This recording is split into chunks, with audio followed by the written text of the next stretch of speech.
चलिए भाई BRT07 आई भाई क्वेश्चन नंबर 51। क्वेश्चन नंबर 51 में क्या है कि यहाँ पे आपको एक केमिकल रिएक्शन दी गई हैबर प्रोसेस। बेटा यहाँ पे आपको रिएक्शन दी गई हैबर प्रोसेस की दी गई है। हैबर प्रोसेस में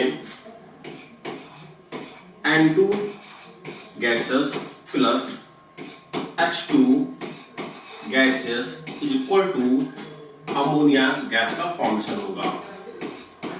this is called Haber process. अच्छा भाई रिएक्शन को आप बैलेंस कर लेंगे। भाई यहाँ पे आपने क्या किया 2 से मल्टीप्लाई किया और यहाँ पे आप मल्टीप्लाई करेंगे 3 से मल्टीप्लाई करेंगे। ये आपकी हैबर प्रोसेस रिएक्शन हो गई।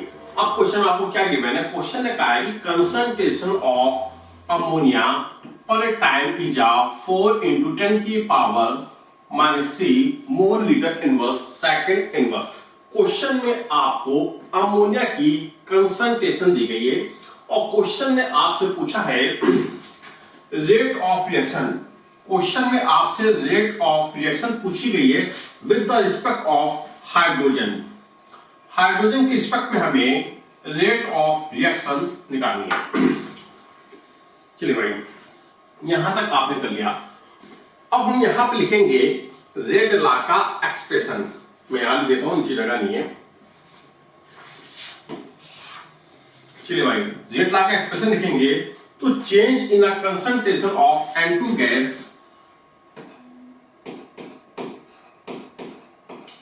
upon change the time equal to change in a concentration of H2 minus का 1/3 change in a H2 concentration of H2 gas upon change the time t equal to change in a concentration of ammonia 1/2 change in a concentration of ammonia change in time T.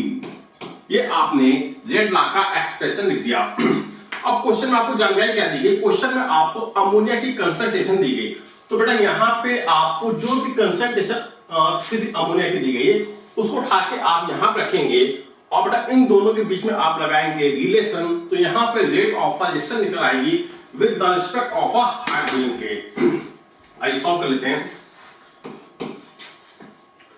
देखिए भाई जब यहां पे आप change concentration of H2 रखेंगे तो यहां पे जो भी चेंजेस आएगा वो नेगेटिव पे आएगा।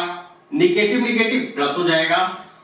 सो 1/3 change in the concentration of H2 upon change in the time t equal to 1/2 into.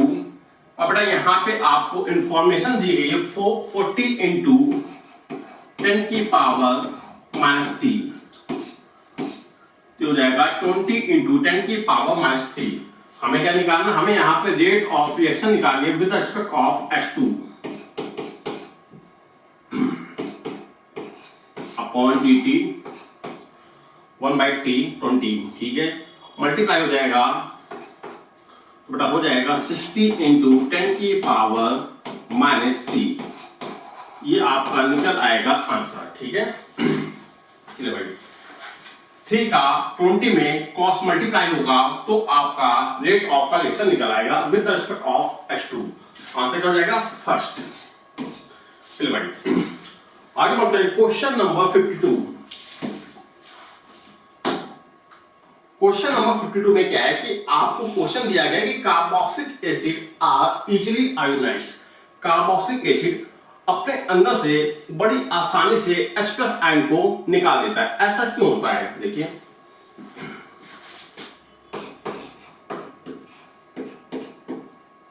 ये आपको दिया गया कार्बोक्सिलिक एसिड दिया गया है।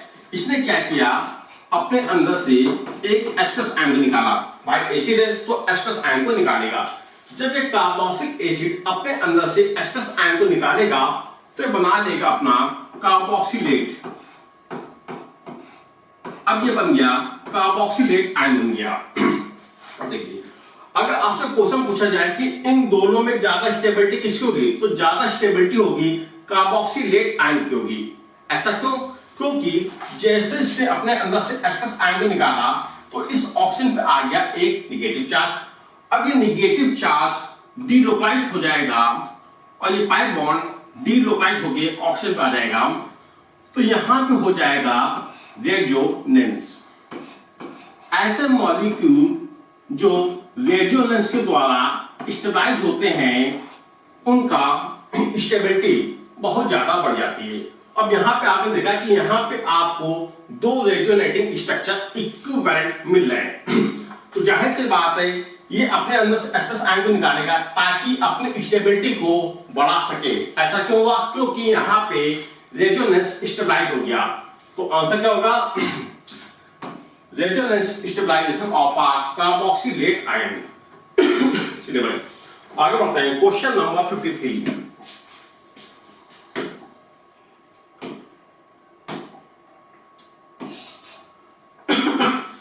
Most acidic among the following. Question पूछा कि बताइए इनमें से कौन सा मोस्ट एसिडिक होगा। चलिए भाई हमें यहां पर बताना है कौन सा ज्यादा एसिडिक स्ट्रेंथ किसकी ज्यादा होगी। तो भाई यहां पे आपको देखिए कि यहां पे आपको दिया गया NO2 दिया गया है। जो NO2 होता है ये बेटा -I और -R इफेक्ट को शो करता है।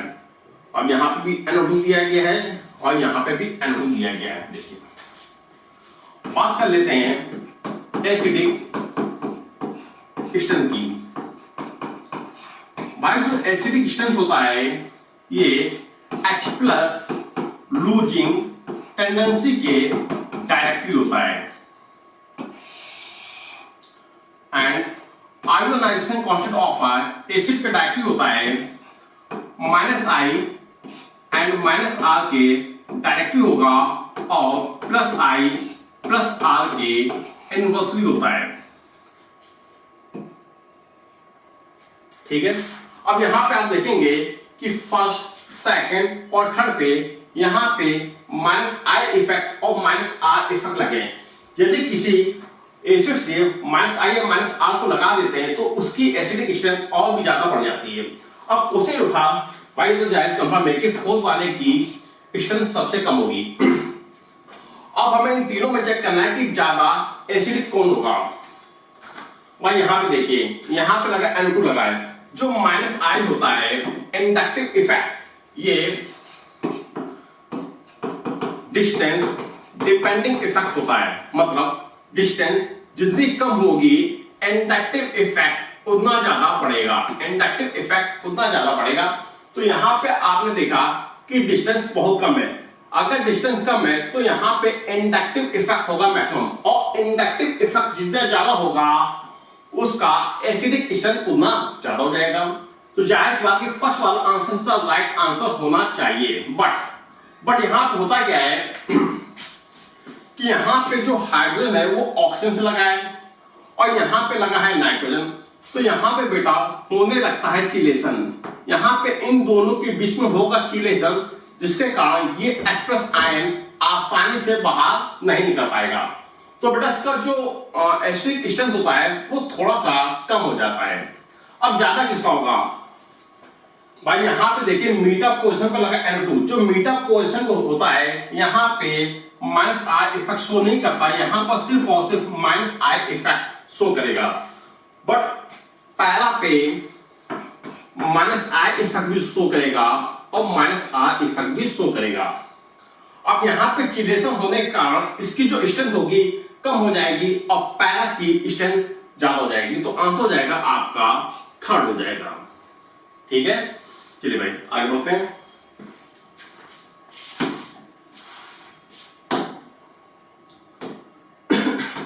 Question number 54।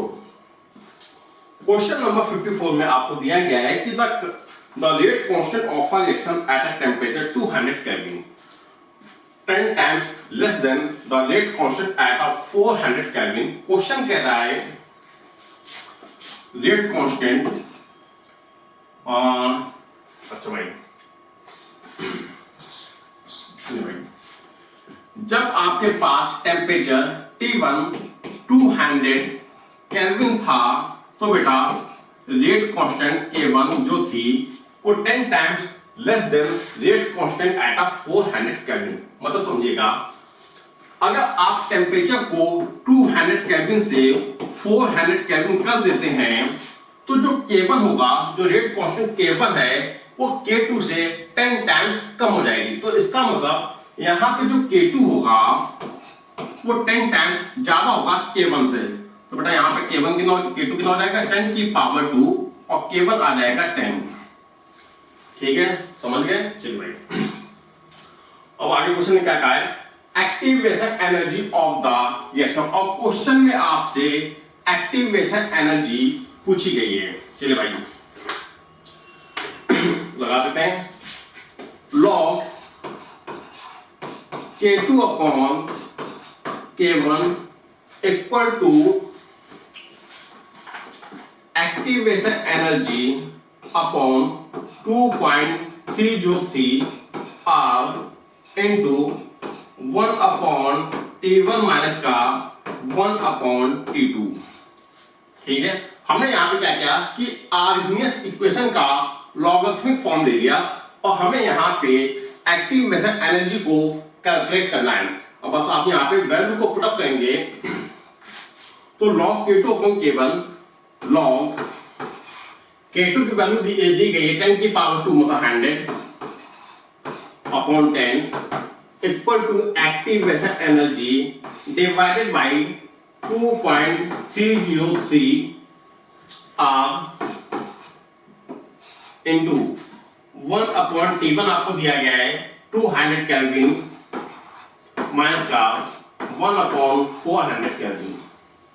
बस सॉल्व कर दीजिए इसको। देख बेटा, ये बेटा आ जाएगा 10 टाइम जाएगा, log 10 की वैल्यू 1 होती है, so 1 equal to EA upon 2.303 R into, इसको जब आप सॉल्व करेंगे तो 1/400 आ जाएगा।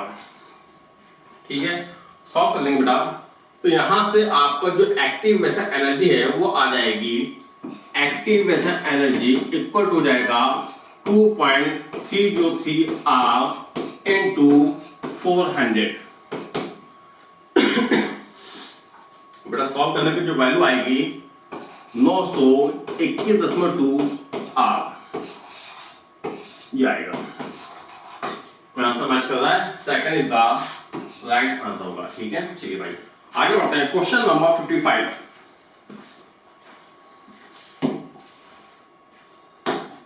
क्वेश्चन नंबर 55 में आपसे पूछा गया कि बताइए मोस्ट स्टेबल कार्बोकेटाइन क्या होगा। तो भाई मोस्ट स्टेबल कार्बोकेटाइन आपको देखना है। तो यहाँ पे देखिए, यहाँ पे आपको सब्स्टिट्यूएंट लगाए गए, यहाँ पे बेटा लगा Cl लगा है। जो Cl होता है ये माइनस I इफेक्ट को शो करता है, NO2 लगा है बेटा, ये माइनस R इफेक्ट को शो करेगा। ठीक है, और यहाँ पे लगा OR लगा है जो कि प्लस R इफेक्ट को शो करेगा। सुनिए, प्लस प्लस की स्टेबिलिटी बढ़ाता है और माइनस माइनस की स्टेबिलिटी बढ़ाता है। यहाँ पे बेटा लगा है प्लस के साथ प्लस लगा है, तो प्लस प्लस की स्टेबिलिटी बढ़ा देगा, तो इसका आंसर हो जाएगा थर्ड हो जाएगा। मोस्ट स्टेबल कार्बोकेटाइन आपका थर्ड होगा। ठीक है, आइए question number 56। The experimental data for the reaction twice A plus B2 equal to 2AB. The rate equation for the above data is a, हमें यहाँ पे ऑर्डर ऑफ रिएक्शन, मतलब यहाँ पे हमें रेट लॉ का एक्सप्रेशन देखना है, तो इसके लिए आपको निकालना पड़ेगा, ऑर्डर ऑफ रिएक्शन निकालनी पड़ेगी। तो यहाँ पे देख भाई आपको डाटा क्या क्या गिवन है। चलिए सॉल्व करते हैं क्वेश्चन को। कीपिंग ए कांस्टेंट, बट हमने यहां पे ए को कांस्टेंट कर दिया है, एंड यूजिंग एक्सपेरिमेंटल। अब भाई यहां पे हमें बी के निकालना है, तो यहां पर हम कौन कौन से एक्सपेरिमेंटल यूज करेंगे, 1 और 2 यूज करेंगे। तो using experimental 1 and 2 for b. बेटा यहाँ पे हम बी का रेट लॉ एक्सप्रेशन लिखने जा रहे हैं, तो हमने क्या किया कि ए को कांस्टेंट कर दिया है और बी का ऑर्डर ऑफ रिएक्शन निकालने के लिए हम यूज कर रहे हैं एक्सपेरिमेंटल 1 and 2 का यूज करेंगे। चलिए बी के लिए कंसंट्रेशन चेंज हो रही 0.5 से 1 आ गया। अब बेटा यहां पे रेट भी चेंज कर रही है 1.6 से 3.2 पे आ गया। जब कोई अननोन रिएक्शन दी जाती है तो उसके लिए जो रेट लॉ का एक्सप्रेशन होता है लिखते हैं R इक्वल टू के बी की कंसंट्रेशन की पावर n। हमें यहाँ पे n की जानकारी निकालनी है। तो भाई कंसंट्रेशन में चेंज करने का 0.5 से 1 पे आया और रेट पे चेंज आ गया 4 का। तो 4R इक्वल टू के और कंसंट्रेशन में चेंजेस आया दुगने का 2 इंटू बी की कंसंट्रेशन की power n। So 4R equal to 2 की power n into k b की पावर n। ये कैंसिल आउट हो जाएंगे। सो 4 इक्वल टू 2 की पावर n आ गया। बेटा 4 को क्या हम 2 की पावर 2 नहीं लिख सकते हैं। तो यहां से आपका ऑर्डर ऑफ रिएक्शन निकल आया अच्छा यहां पे रेट का 2 का चेंजेस आया है, 4 नहीं 2 का चेंजेस आया है, 2R होगा। बेटा यहां पे 2R होगा 2। तो बेटा यहां पे 2 की पावर 1 आ जाएगी तो n इक्वल हो जाएगा 1 हो जाएगा। तो बेटा यहां पे आपका ऑर्डर ऑफ रिएक्शन निकल आया 1 निकल आया with respect of b. B के लिए ऑर्डर ऑफ रिएक्शन कितना निकल आया 1 निकल आया। अब आप एक ने देख लीजिए भाई हमें यहाँ पे ए का निकालना है तो अब हम करेंगे बी को कांस्टेंट करेंगे। अब आप देखिए बी कहां पे कांस्टेंट हो रहा है। बी जो कांस्टेंट होगा सेकंड और थर्ड एक्सपेरिमेंटल में बी की कंसंट्रेशन कांस्टेंट आ रही है और बी का जो रेट होगी कांस्टेंट हो जाएगा। ठीक है एक्सपेरिमेंटल सेकंड और थर्ड पे देखेंगे कि जो ए की कंसंट्रेशन है वो तो चेंज हो रही है बट ए के रिस्पेक्ट में जो रेट है वो चेंजेस नहीं हो रही है। जीरो ऑर्डर रिएक्शन के लिए कंसंट्रेशन जो होती है जीरो ऑर्डर रिएक्शन के लिए जो रेट होती है वो कंसंट्रेशन पे इंडिपेंडेंट होती है। मतलब जीरो ऑर्डर में कंसंट्रेशन तो चेंज होगी बट रेट पे कोई भी फर्क नहीं पड़ेगा। तुम कह सकते हैं कि ए के रिस्पेक्ट में जो ऑर्डर ऑफ रिएक्शन है वो जीरो होगा। तो बेटा यहां पे इसमें जो सही एक्सप्लेनेशन हो जाएगा वो हो जाएगा फर्स्ट हो जाएगा। ठीक है चलिए भाई आगे बढ़ते हैं क्वेश्चन नंबर 57।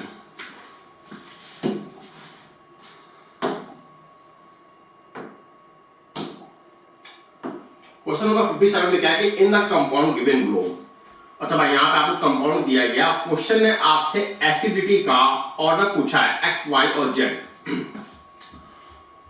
भाई यहां पे देखेंगे आपको यहां पे दिया गया एक्स में आपको दिया गया कार्बोक्सिलिक एसिड दिया गया है जैसा कि मैं अभी बता चुका हूं।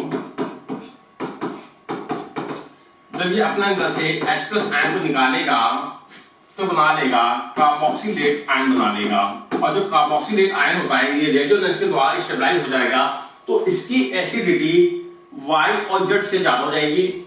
अब बात कर लेते हैं HCN+ बात कर लेते हैं। जो कार्बोक्सिलिक एसिड होता है ये -I इफेक्ट को शो करता है और बेटा यदि किसी एसिडिक कंपाउंड के साथ -I इफेक्ट लगा है जो कि डिस्टेंस डिपेंडिंग होता है तो बेटा उस एसिडिक की एसिडिक स्ट्रेंथ बढ़ जाती है। तो यहां पे आपने देखा कि NH3+ के साथ कार्बोक्सिलिक एसिड लगा जो कि -I इफेक्ट शो करेगा तो इसकी acidic strength compare to this ज्यादा होगी क्योंकि जो -I इफेक्ट होता है क्या होते हैं डिस्टेंस डिपेंडिंग इफेक्ट होते हैं। डिस्टेंस जितनी कम -I इफेक्ट उतना ज्यादा एसिडिक नेचर उतना ज्यादा। डिस्टेंस ज्यादा -I इफेक्ट कम होगा तो एसिडिक स्ट्रेंथ भी कम हो जाएगी। तो आंसर क्या बनेगा इसका सबसे ज्यादा X होगा देन Y फिर Z सेकंड। चलिए भाई next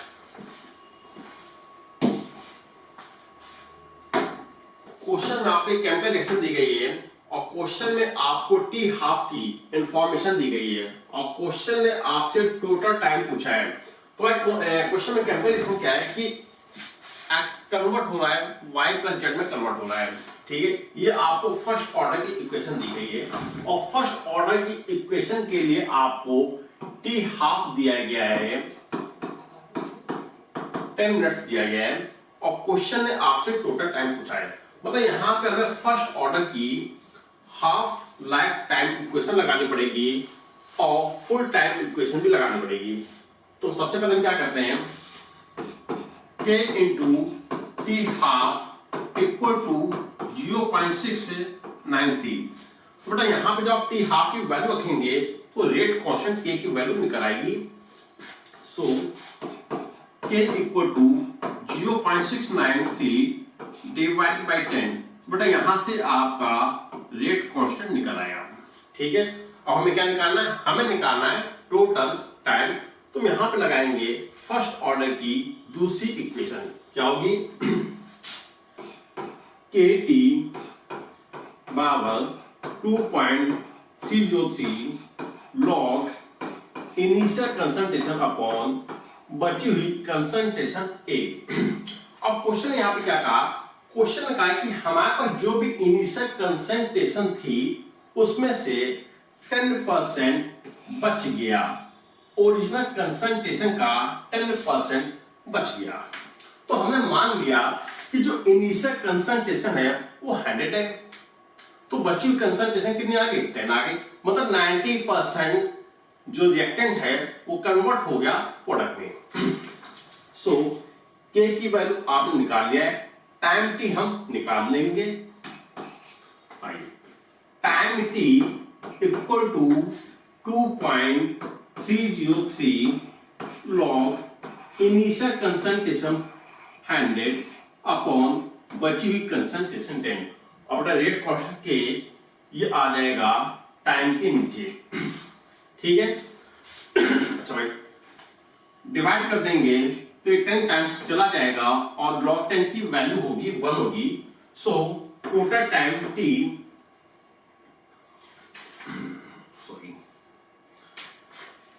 divide by k, total time t equal to 2.303 log 10 divided by k।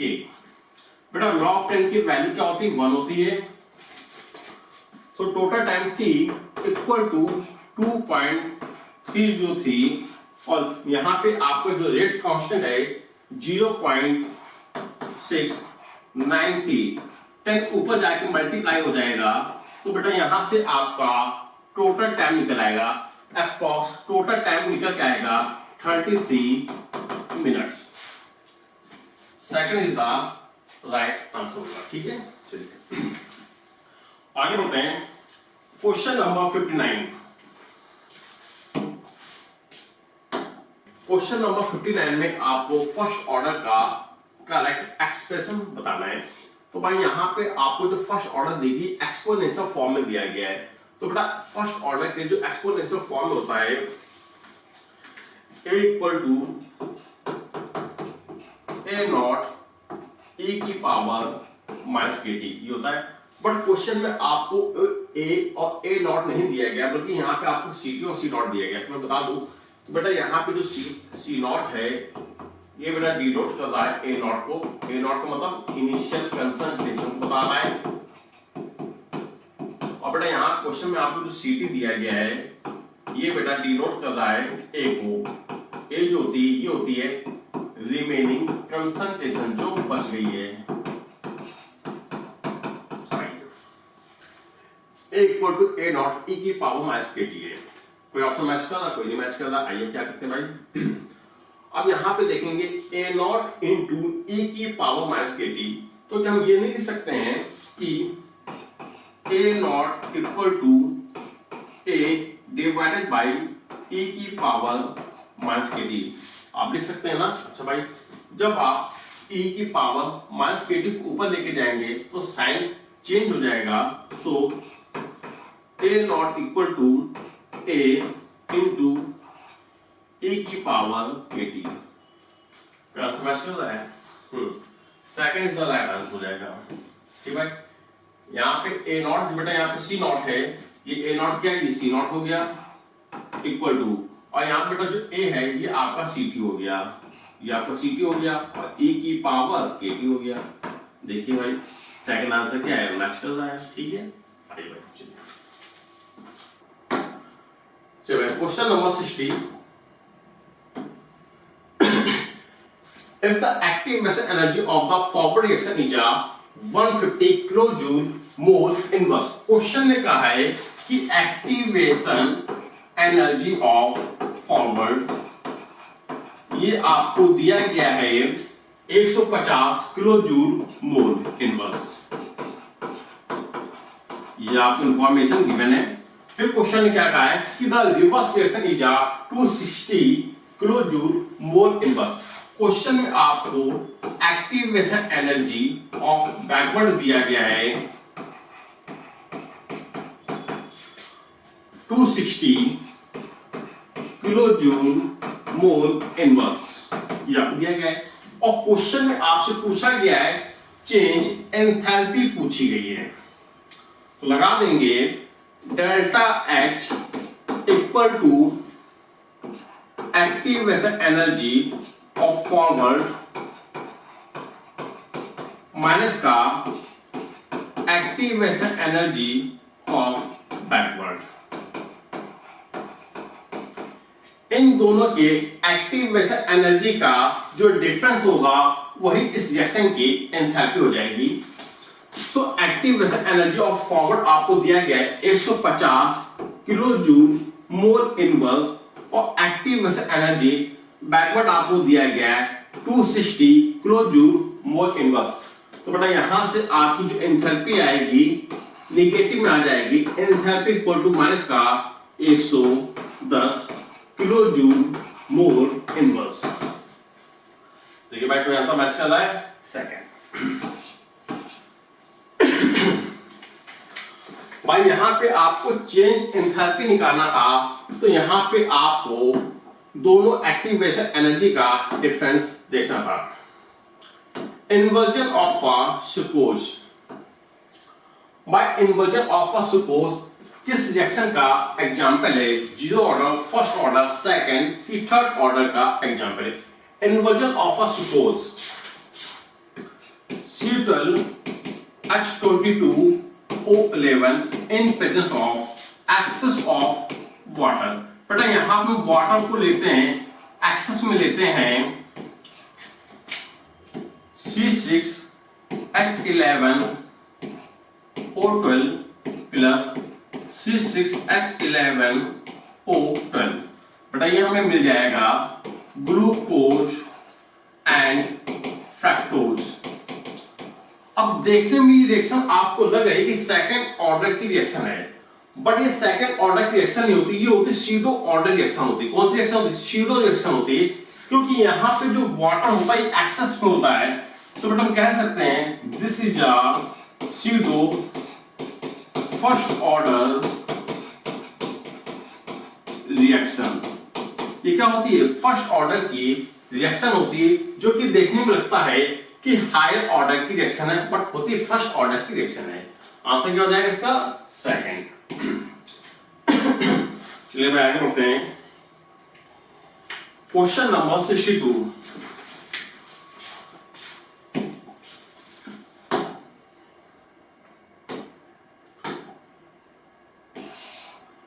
Which resonating structure of vinyl chloride is the least stable? भाई यहाँ पे आपको विनाइल क्लोराइड के रेजोनेटिंग स्ट्रक्चर दिए गए और आपको बताना है कि इनमें से सबसे ज्यादा लीस्ट स्टेबल स्ट्रक्चर कौन सा होगा। तो भाई यहाँ पे आप देखेंगे जो पहला वाला ऑप्शन आपको दिया गया है, भाई आपको दिया गया है नॉन पोलर रेजोनेटिंग स्ट्रक्चर आपको दिया गया, और जो नॉन पोलर रेजोनेटिंग स्ट्रक्चर होते हैं उनकी स्टेबिलिटी मैक्सिमम होती है। फिर देखिए सेकंड वाला क्या है। अब इसके ये लोन पेयर यहां पे डिलोपाइज कर जाएंगे और पाई बॉन्ड इस वाले कार्बन पे शिफ्ट हो जाएंगे, तो ये फर्स्ट का बन गया सेकंड, रेजोनेटिंग स्ट्रक्चर बन गया। अब ये हो गया नॉन पोलर से पोलर, रेजोनेटिंग स्ट्रक्चर हो गया। थर्ड वाला देखेंगे बेटा, ये भी कैसा है, पोलर रेजोनेटिंग स्ट्रक्चर है। अब दोनों ही पोलर हैं, तो हम कैसे पता लगाएं कौन सा ज्यादा स्टेबल होगा और कौन सा कम स्टेबल होगा। देखिए भाई सेकंड वाले में आपने देखा कि यहां पे इसके पास 3 कोवैलेंट बॉन्ड है और थर्ड वाले ऑप्शन में इसके पास 2 कोवैलेंट बॉन्ड है। नंबर ऑफ कोवैलेंट बॉन्ड जिस रेजोनेटिंग स्ट्रक्चर में ज्यादा होंगे उसकी स्टेबिलिटी ज्यादा होगी। तो बेटा जाहिर सी बात है यहां पे जो थर्ड वाला है इसकी स्टेबिलिटी इन दोनों से कम हो जाएगी, आंसर हो जाएगा थर्ड। नेक्स्ट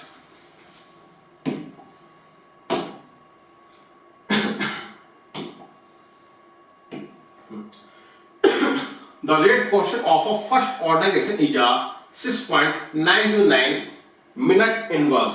क्वेश्चन ने आपको फर्स्ट ऑर्डर के लिए रेट कांस्टेंट के की वैल्यू दी है 6.909 मिनट इनवर्स दिया है और क्वेश्चन ने क्या पूछा है, the time required in a minute for the participate of a 75% of the initial reactant. मतलब क्वेश्चन कह रहा है कि जो इनिशियल कंसंट्रेशन था उसका 75% प्रोडक्ट में कन्वर्ट हो गया।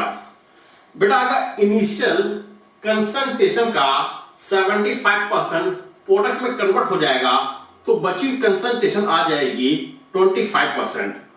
तो केमिकल काइनेटिक्स के क्वेश्चन में हमें इनिशियल कंसंट्रेशन और बची हुई कंसंट्रेशन से सिर्फ और सिर्फ मतलब होता है। तो यहां पर हम लगाएंगे फर्स्ट ऑर्डर की रिएक्शन लगाएंगे। आइए KT equal to 2.303 log A naught by A और क्वेश्चन में आपसे क्या पूछा गया है, द टाइम रिक्वायर्ड। क्वेश्चन में आपसे टाइम पूछा गया है इन मिनट्स में। बाय K की वैल्यू आपको गिवन है, आइए सॉल्व कर लेते हैं। सो बेटा T equal to 2.303 log initial concentration हो गई 100 और बची कंसंट्रेशन आ जाएगी 25 और बेटा रेट कांस्टेंट यहां पे आपको गिवन है 6.909 गिवन है। अच्छा भाई 25 चौको 100, ये का 4 टाइम्स जाएगा, बेटा इसको सॉल्व करेंगे तो ये जाएगा 3 times. So T equal to आ जाएगा 1/3 log 4, ये आ गया। अच्छा भाई क्या हम log 4 को log 2 की पावर 2 लिख सकते हैं? तो T इक्वल टू 1/3 log 2 की पावर 2। अब बेटा 2 log के आगे आ जाएगा, सो T इक्वल टू 1/3 2 log 2, तो ये आपका आंसर आ जाएगा 2/3 log 2, 2/3 log 2। कोई मैसेज है, फर्स्ट आंसर होगा। ठीक है, आइए आगे बढ़ते हैं। Question number 64।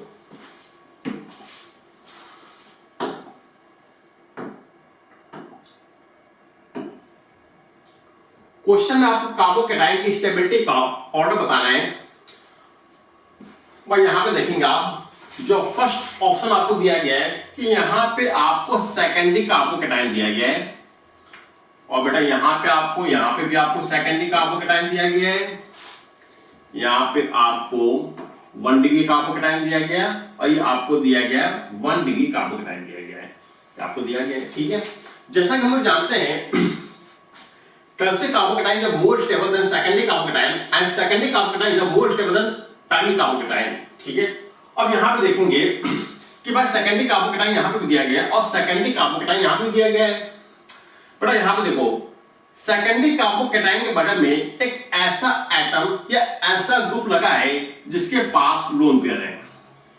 यदि किसी कार्बोकैटायन के पास कोई ऐसा एटम या ऐसा ग्रुप लगा हो जिसके पास लोन पे हो तो उस कार्बोकेटाइन की जो स्टेबिलिटी है वो टर्शियरी कार्बोकेटाइन से भी ज्यादा हो जाती है।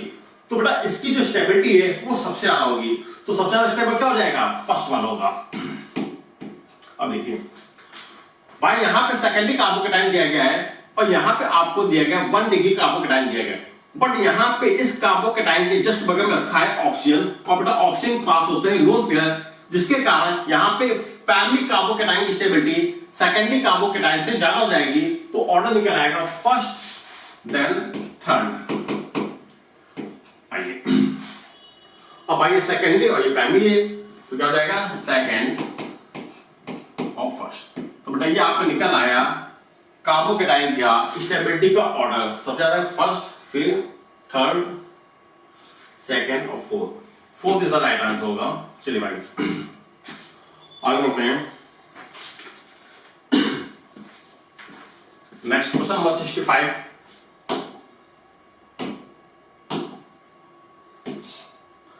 Which of the following statement regarding the molecularity of the reaction is wrong? अच्छा भाई हमें यहाँ molecularity के रिस्पेक्ट में wrong statement को बताना है कि कौन सा wrong statement होगा। पहला देखिए, it is the number of molecules of the reactant taking part in a single step chemical reaction।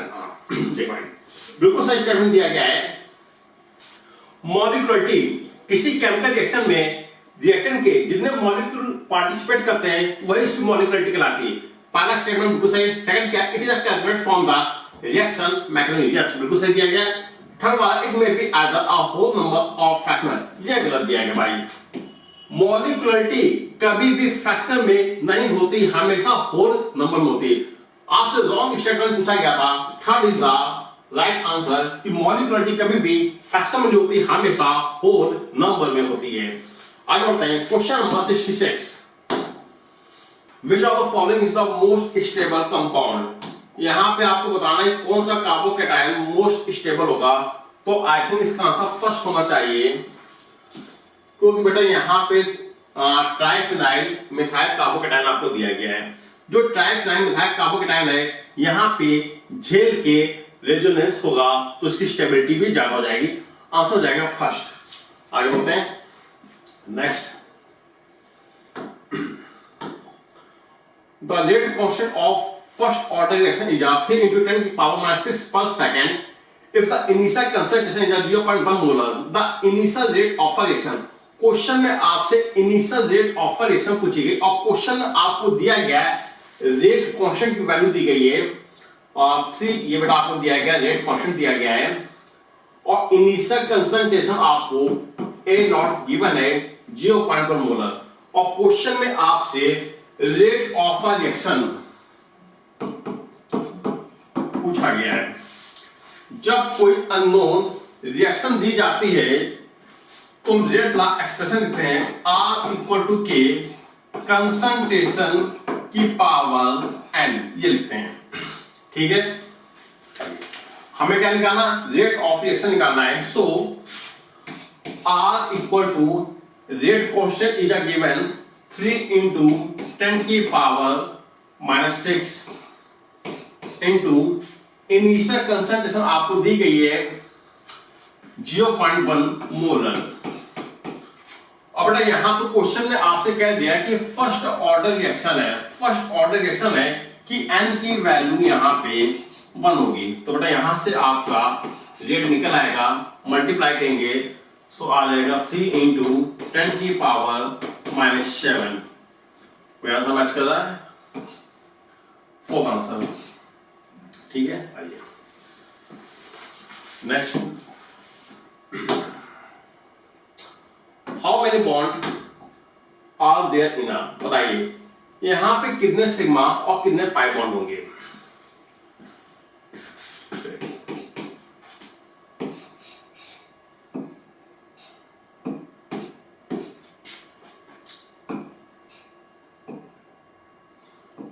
कौन लीजिए भाई? 3 पाई अंदर हो गए, 1 पाई बाहर हो गया, तो यहां बेटा आगे 4 पाई आगे और कितने सिग्मा बॉन्ड होंगे? 6 3 9 और बेटा 9 सिग्मा बॉन्ड होंगे। 4 पाई और 9 सिग्मा बॉन्ड होंगे। आंसर हो जाएगा थर्ड हो जाएगा। इस स्ट्रक्चर के अंदर जितने बॉन्ड आपको दिख रहे हैं आप उन्हीं बॉन्ड को काउंट करेंगे, ठीक ना। कार्बन टू हाइड्रोजन बॉन्ड को आप नहीं देखेंगे, तो आंसर क्या हो जाएगा, थर्ड हो जाएगा। आगे बढ़ते हैं। Question number 69, the rate constant of a second order reaction is 8 into 10 की power minus 5 molar minute inverse. How long will it take to 1 molar solution to reduce to 0.5 mol? भाई क्वेश्चन ने कहा कि रेट कांस्टेंट, बेटा question में आपको second order के लिए रेट कांस्टेंट के की वैल्यू आपको दी गई है। बेटा ये आपको दिया गया है, रेट कांस्टेंट के की वैल्यू दी गई है, और क्वेश्चन में आपको इनिशियल कंसंट्रेशन 1 मोलर ये आपको ए नॉट दिया गया है टू रिड्यूस टू 0.5 मोलर, और बेटा क्वेश्चन में आपको बची हुई कंसंट्रेशन ए 0.5 मोलर दी गई है, और क्वेश्चन ने आपसे टाइम पूछा है, तो बेटा यहां पे आप लगाएंगे सेकंड ऑर्डर की रिएक्शन, क्या होगी 1 अपॉन ए नॉट माइनस का 1 upon a equal to minus का rate constant k into t. So 1 upon a naught आपको गिवन है 1 molar minus 1 upon a 0.5 equal to minus rate constant k 8 into 10 की power minus 5 into time t हमें निकालना है। Solve कर लीजिए।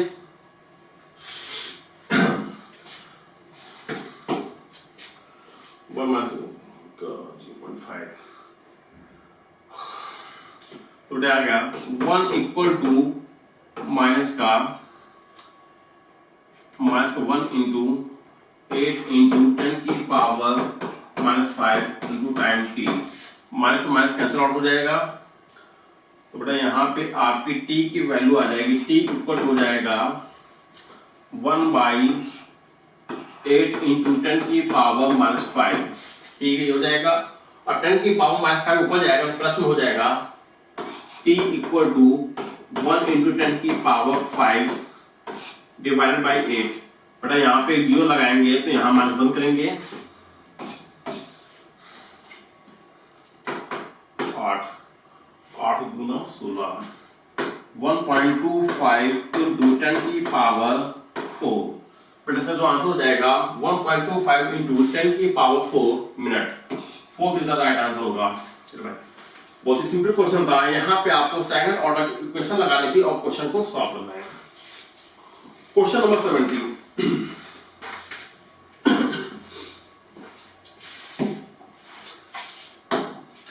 Question number 70, which of the following is observed in a ethylene molecule? भाई ethylene molecule आपको दिया गया है, carbon to carbon double bond, ये आपको दिया गया एथिलीन दिया गया है। देखो carbon to carbon pi bond का फॉर्मेशन है, यहाँ पे ये पाई बॉन्ड किसी एक कार्बन पे शिफ्ट होगा तो उस कार्बन पे आ जाएगा नेगेटिव चार्ज आएगा, और बगल वाले कार्बन पे आ जाएगा तो पॉजिटिव चार्ज आएगा। इलेक्ट्रोफाइल अटैक करने के आएगा, तो बेटा इलेक्ट्रोफाइल जो होते हैं ये लुईस बेस होते हैं, लुईस एसिड होते हैं, इनके पास इलेक्ट्रॉनों की कमी होते हैं, तो ये उस कार्बन पे जाके अटैक करेंगे, तो बेटा जाएगा और इस वाले कार्बन अटैक करेगा, तो बेटा कहलाता है प्लस ई इफेक्ट, इसको कहते हैं प्लस ई इफेक्ट, प्लस ई इलेक्ट्रोमेरिक इफेक्ट कहलाता है। आंसर क्या हो जाएगा, प्लस हो जाएगा। चलिए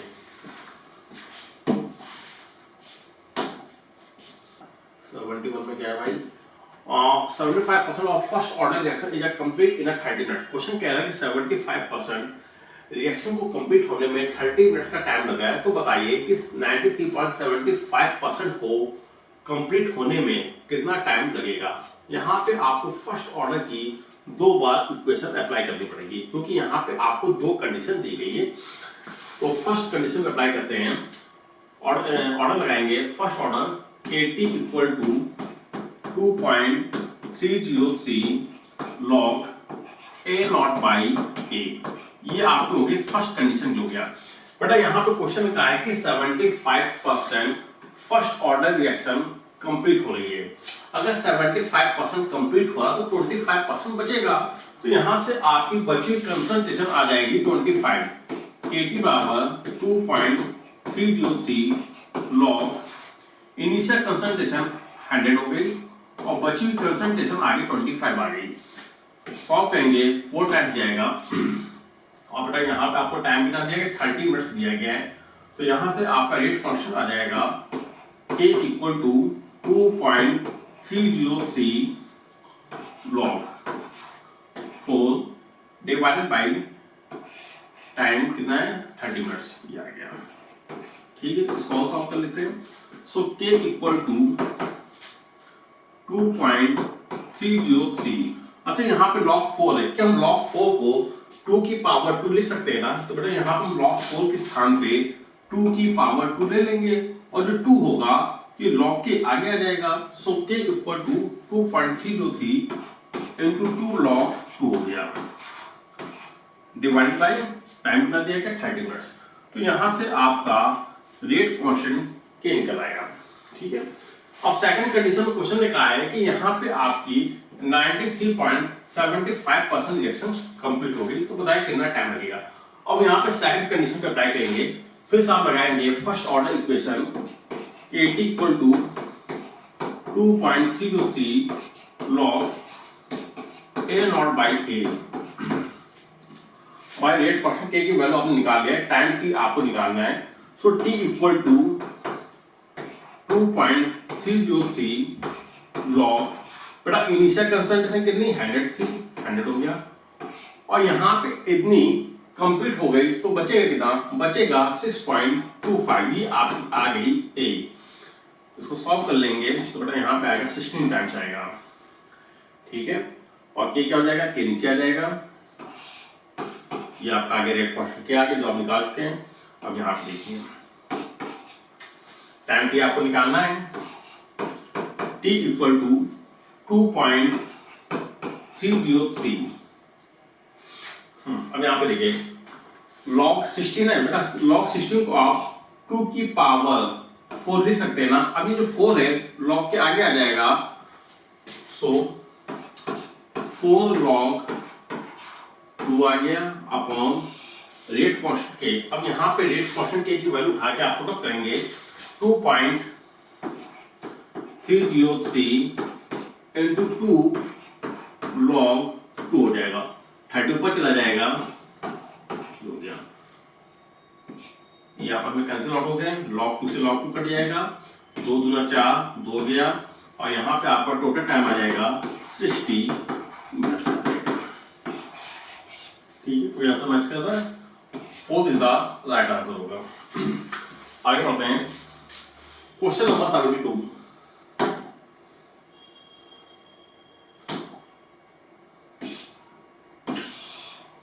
If we plot a graph between log K and 1 by T by Arrhenius equation, the slope is question आपसे Arrhenius equation में स्लोप की जानकारी पूछी गई है। तो बेटा Arrhenius equation rate constant K equal to A dot E minus active energy divide by RT, ये होती है Arrhenius equation होती है। अब हम यहाँ पे लेंगे दोनों तरफ लेंगे ln लेंगे। So ln K equal to ln A into E की power minus E A upon RT। ठीक है, so ln K equal to हो जाएगा ln A minus EA upon RT। बताइए आ गया।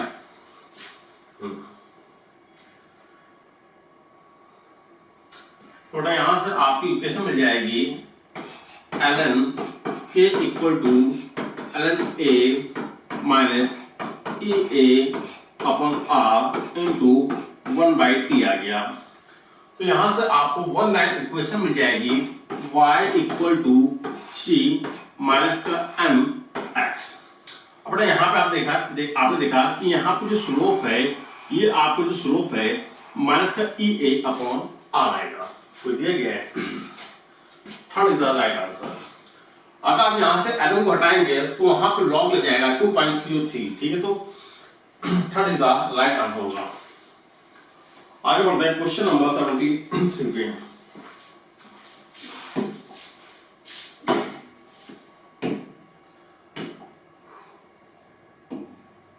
चलिए कंसीडर द फॉलोइंग स्टेटमेंट। पहला दिया गया है पहला स्टेटमेंट क्या है कि भाई यहाँ पे इस कार्बोकेटाइन की स्टेबिलिटी सेकंड वाले से ज्यादा आ रही है। बिल्कुल सही दिया गया। यहाँ पे आप देखेंगे कि यहाँ पे जो आपको कार्बोकेटाइन दिया गया है उसके जस्ट बगल में ऑक्सीजन लगा है और ऑक्सीजन पास होंगे लोन पे, तो इसकी स्टेबिलिटी कंपेयर टू दिस ज्यादा हो जाएगी। पहला स्टेटमेंट बिल्कुल सही दिया गया। सेकंड स्टेटमेंट आपको दिया गया है this carbocation is more stable then this carbocation. तो यहाँ पे देखिए इस वाले ऑप्शन में आपको दिया गया सेकेंडरी कार्बोकेटाइन दिया गया है। ये आपको दिया गया है सेकेंडरी कार्बोकेटाइन दिया गया है और यहाँ पे आपको दिया गया है प्राइमरी कार्बोकेटाइन दिया गया है। So secondary carbocation is more stable then primary carbocation. Second वाला स्टेटमेंट भी बिल्कुल सही है। आगे बढ़ते हैं। यहाँ पे आपको एलाइलिक कार्बोकेटाइन विनाइलिक कार्बोकेटाइन दिया गया है, एलाइलिक कार्बोकेटाइन दिया गया है इज मोर देन, बिल्कुल सही भाई। यहाँ पे आप देखिए यहाँ पे आपको प्राइमरी कार्बोकेटाइन दिया गया है और बेटा यहाँ पे भी आपको देखा जाए तो प्राइमरी कार्बोकेटाइन दिया गया, बट यहाँ पे रेजोनेंस स्टेबलाइज हो रहा है। जहां पे रेजोनेंस स्टेबलाइज होगा उसकी स्टेबिलिटी कंपेयर टू दिस ज्यादा हो जाएगी। तो सी वाला स्टेटमेंट भी आपको बिल्कुल सही दिया गया है। डी में देखिए vinylic carbocation is more stable then primary carbocation, ये बेटा गलत है। डी वाला स्टेटमेंट गलत है। Vinylic carbocation is less stable होता है। तो ए भी सही है, बी भी सही है और सी भी सही है। Third is the right answer हो जाएगा। आगे क्वेश्चन नंबर 74।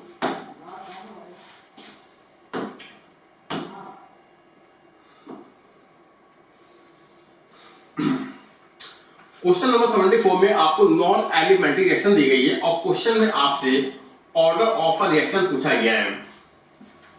तो सबसे पहले यहां पे आपको अपनी डिजायर्ड इक्वेशन लिखनी पड़ेगी। NO कंबाइन कर रहा है Br2 के साथ और बना रहा है NOBr बना रहा है। आइए लिख लेते हैं NO combine with Br2 formation हो रहा है NOBr। यह आपकी डिजायर्ड इक्वेशन है, ये दी गई है। अब हमें इस इक्वेशन का ऑर्डर ऑफ रिएक्शन बताना है। तो यहाँ पे आपको दो केमिकल रिएक्शन दी गई हैं। बेटा ये वाली हो जाएगी आपकी फर्स्ट इक्वेशन होगी और सेकंड वाली आपकी हो जाएगी स्लोवेस्ट इक्वेशन हो जाएगी। हम स्लोवेस्ट इक्वेशन का लिखेंगे रेट लॉ एक्सप्रेशन लिखेंगे। हम इसका क्या लिखेंगे? हम इसका लिखेंगे रेट लॉ का एक्सप्रेशन लिखेंगे। So R equal to K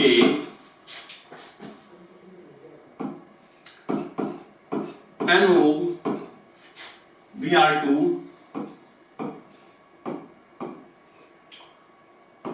NO।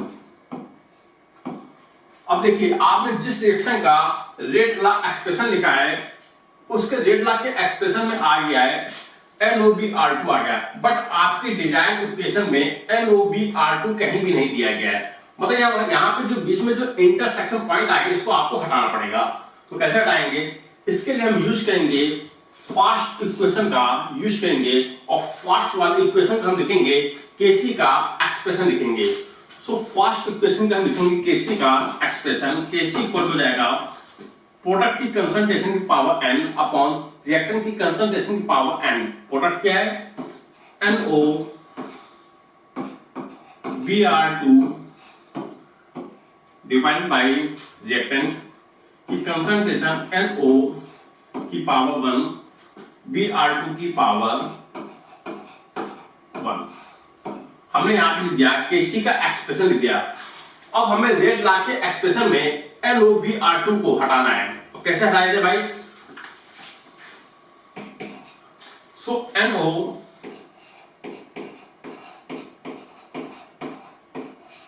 Br2 equal हो जाएगा, ये किस क्रॉस हो जाएगा? मल्टीप्लाई हो जाएगा Kc इंटू NO की पावर 1 Br2 की पावर 1 हो गया। या आ गया। अब आप देखिए आपने जहां पे रेट लॉ एक्सप्रेशन लिखा है वहां पे NOBr2 था, हमें इस NOBr2 को हटाना है। तो क्या हम इस NOBr2 के स्थान पे Kc NO की पावर 1 Br2 की पावर 1 लिख सकते हैं? देखिए सो R इक्वल टू हो जाएगा K इंटू NOBR2 के स्थान पर लिखेंगे KC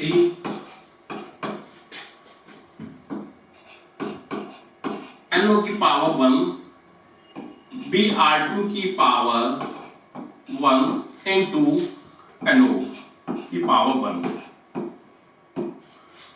ठीक है, अब दो कांस्टेंट वैल्यू आपस में मल्टीप्लाई करेंगे तो एक नई कांस्टेंट वैल्यू आ जाएगी K डैश, मान लिया K डैश आ गया, NO का मल्टीप्लाई होगा तो NO की पावर 2 हो जाएगा और ये हो जाएगा BR2 की पावर 1 हो जाएगा। अब क्वेश्चन ने यहाँ पे आपसे ऑर्डर ऑफ रिएक्शन पूछा है, ऑर्डर ऑफ रिएक्शन पूछा है with the respect of NO। हमें NO के रिस्पेक्ट में ऑर्डर ऑफ रिएक्शन निकालना है, तो बेटा NO के रिस्पेक्ट में ऑर्डर ऑफ रिएक्शन निकल के आएगा 2, तो आंसर क्या हो जाएगा फर्स्ट। चलिए भाई क्वेश्चन नंबर 75।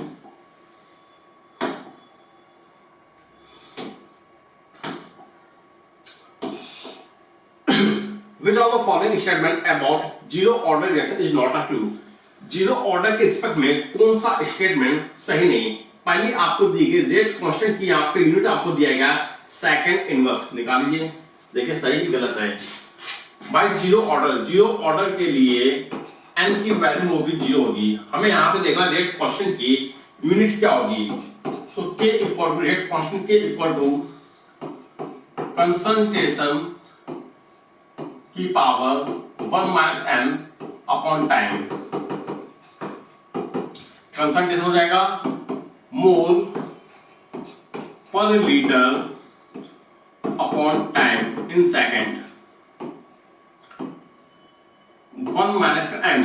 यहां पे आपको जीरो ऑर्डर की यूनिट को निकालना है, तो बेटा जीरो ऑर्डर के लिए n की वैल्यू क्या होगी 0 जाएगी, तो यहां पे आप रखेंगे 0 रखेंगे तो इसकी यूनिट आ जाएगी mole litre inverse second inverse, और यहां पे आपको क्या दिया गया सेकंड इनवर्स दिया गया है, तो पहला वाला भाई गलत है, ये तो गलत हो गया। ठीक है, आइए अगला देखते हैं।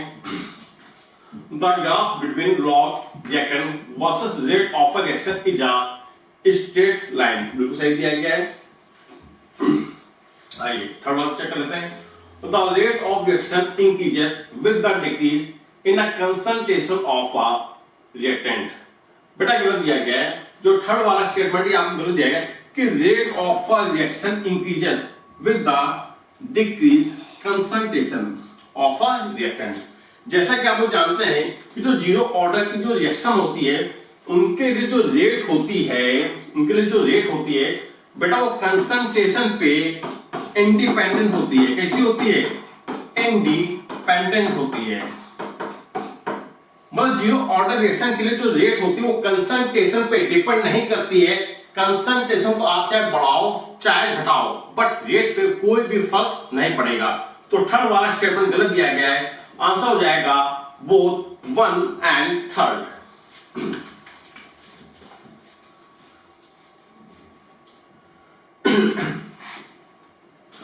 चलिए भाई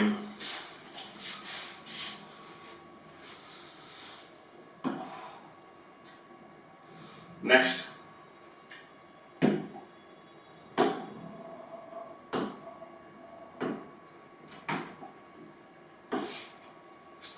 the rate constant of a second order reaction to a equal to product या 10 की पावर -4 लीटर मोल इनवर्स। भाई यहाँ पे आपको रेट कांस्टेंट दिया गया, सेकंड ऑर्डर पे दिया गया है, रेट कांस्टेंट के आपको दिया गया है 10 की पावर -4 मोल इनवर्स लीटर, ये आपको दिया गया है रेट कांस्टेंट के। और क्वेश्चन ने क्या कहा है कि the initial concentration of a reactant is 10 की पावर -2 मोल लीटर इनवर्स। और क्वेश्चन ने कहा है कि इनिशियल कंसंट्रेशन ए नॉट है 10 की पावर -2 मोल लीटर इनवर्स, ये आपको दिया गया है। What is the half life? और क्वेश्चन ने आपसे टी हाफ पूछा है कि बताइए यहाँ पे हाफ लाइफ क्या होगी, ये पूछा गया है। तो बेटा यहाँ पे हम लगाएंगे सेकंड ऑर्डर के लिए टी हाफ की इक्वेशन लगाएंगे। So t half equal to second order के लिए लगाना है t half equal to 1 upon a naught by k. ठीक है, आइए हमें टी हाफ लगाए निकालना है। So 1 upon a not given है कितना 10 की पावर -2 इंटू रेट कांस्टेंट के आपको गिवन है 10 की पावर -4। तो बेटा यहाँ पे आ जाएगा 1 अपॉन 10 की पावर -6। जब आप इसको ऊपर लेके जाएंगे तो साइन चेंज हो जाएगा 10 की पावर 6। बेटा यहाँ पे टी हाफ आ जाएगा 10 की पावर 6 सेकेंड। आंसर क्या जाएगा 4। चलिए, अच्छा मिनट में पूछा गया, मिनट हो जाएगा। आगे बढ़ते हैं, question number 77। Order of decreasing stability of carbon ions. Question हमें कार्बन आयन की स्टेबिलिटी का ऑर्डर बताना है डिक्रीजिंग फॉर्म में। तो बेटा यहाँ पे जो सबसे ज्यादा स्टेबल होगा ये हो जाएगा फोर्थ वाला, ये आपका मोर स्टेबल कार्बन आयन होगा। ऐसा क्यों होगा? क्योंकि यहाँ पे रेजोनेंस स्टेबलाइज होगा। रेजोनेंस स्टेबलाइज होगा तो यहाँ पे जो नेगेटिव चार्ज है ये डिलोकलाइज हो जाएगा, और जब नेगेटिव चार्ज डिलोकलाइज होगा तो स्टेबिलिटी की बहुत ज्यादा बढ़ जाएगी। आइए और फिर देखिए कौन सा भाई, यहाँ पे आप देखिए कि यहाँ पे आपको 3 मिथाइल लगे। मतलब जो मिथाइल होते हैं ये प्लस आई इफेक्ट शो करते हैं। यहाँ पे एक मिथाइल लगा है, एक प्लस आई लगा है, और बेटा यहाँ पे 2 मिथाइल ग्रुप लगे हैं। ये सब क्या होते हैं? ये सब होते हैं प्लस आई इफेक्ट शो करते हैं, और प्लस प्लस की स्टेबिलिटी को बढ़ाता है, प्लस माइनस की स्टेबिलिटी को कम कर देता है। तो बेटा यहाँ पे जो प्लस आई इफेक्ट मैक्सिमम होगा तो उसकी स्टेबिलिटी सबसे कम हो जाएगी। तो सबसे कम स्टेबिलिटी किसकी होगी? फर्स्ट वाले की होगी, फिर किसकी होगी? फिर सेकंड वाले की हो जाएगी, उसके बाद होगी थर्ड वाले की होगी, और सबसे ज्यादा स्टेबल हो जाएगा आपका फोर्थ वाला हो जाएगा। तो ये आपका निकल आएगा स्टेबिलिटी का डिक्रीजिंग ऑर्डर आ गया। कोई मैच कर रहा है? फोर्थ, फिर थर्ड, फिर सेकंड, फिर first. Second is the right answer हो जाएगा। ठीक है बेटा, यहाँ पे लगे प्लस आई इफेक्ट लगे हैं। जो प्लस आई होते हैं वो माइनस की स्टेबिलिटी को कम कर देते हैं। चलो भाई आगे बढ़ते हैं, क्वेश्चन नंबर 78।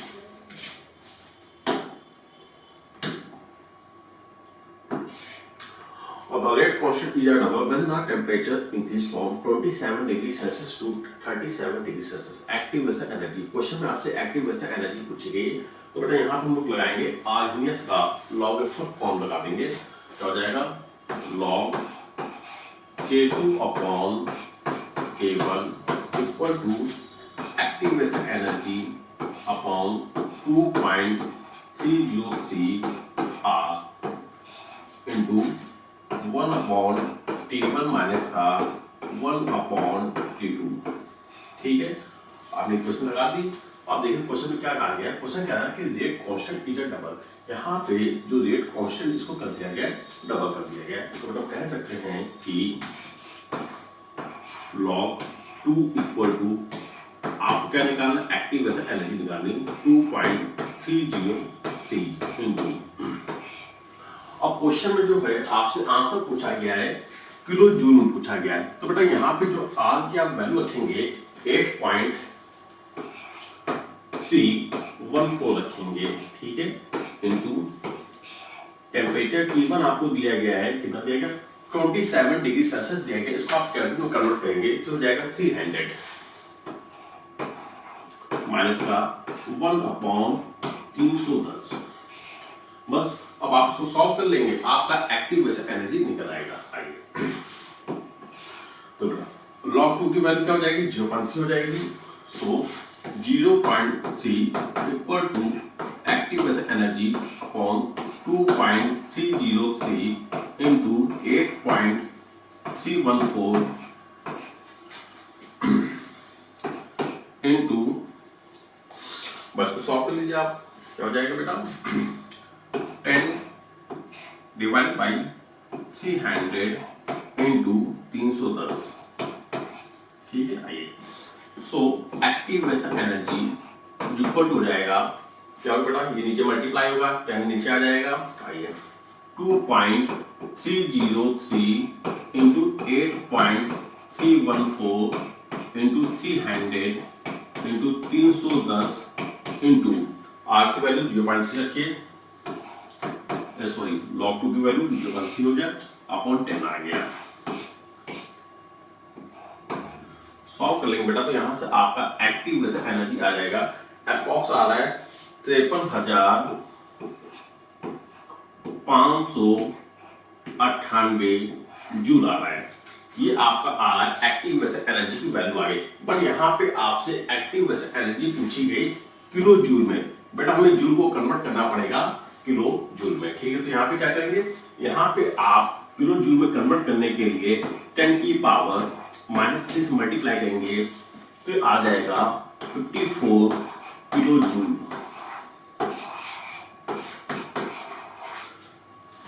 आंसर क्या हो जाएगा, सेकंड हो जाएगा, ठीक है। चलिए भाई आगे बढ़ते हैं क्वेश्चन नंबर 79 पे। क्वेश्चन नंबर 79 क्या है कि